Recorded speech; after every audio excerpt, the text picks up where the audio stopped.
The mountain snow earlier today affected several school systems. In Buncombe County, as the weather changed this morning, so did the course of action, causing confusion for some parents as to whether school was open.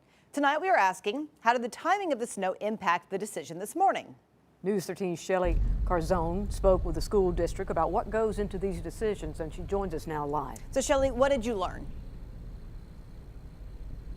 Holly, Tammy, good evening. Right now we're currently driving in Buncombe County, specifically in the Smoky Park Highway area. So I'm going to flip this camera so you guys can kind of take a look at what we're looking at. So it's very calm out here. Roads are pretty clear. Not lots of snow at all anymore, really, with lots of cars just moving very comfortably.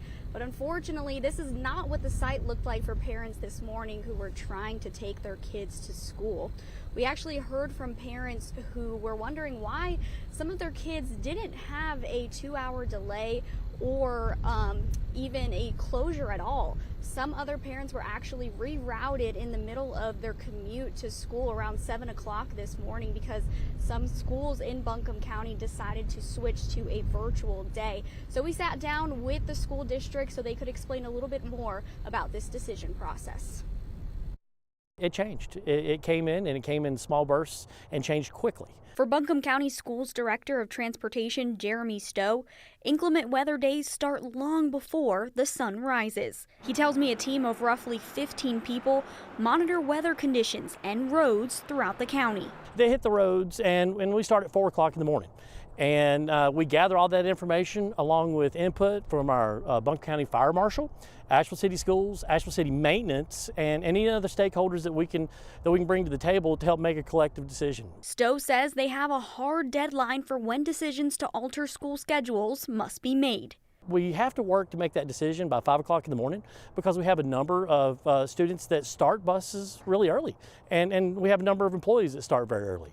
Parts of the county saw heavier snowfall than others. Initially, Irwin and Inca County schools had a 2-hour delay, but once heavier snowfall hit, that decision changed quickly. In cases like this morning, where roads were showing some slick natures in a few spots, it was shorter to send the kids on to school than it was to try to turn them around without being able to communicate properly to parents that we've had to change school schedules. In other parts of the county, students didn't have a delay or closures, which parents disagreed with. News 13 received this video from a parent who said a 2-hour delay was definitely necessary.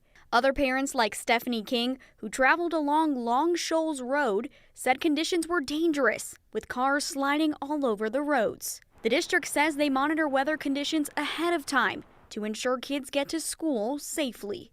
As we prepare for a snow event or any inclement weather event, we look at the weather patterns and the information usually the day before, if not prior to that, and then monitor that through the night and into the morning before we make a decision. And the school district also wants to remind parents that if they miss a call or text alerting them of some schedule changes for school, that they can always check the Buncombe County Schools app where updates are also shared. Reporting tonight in Buncombe County, I'm Shelley Carzone, News 13.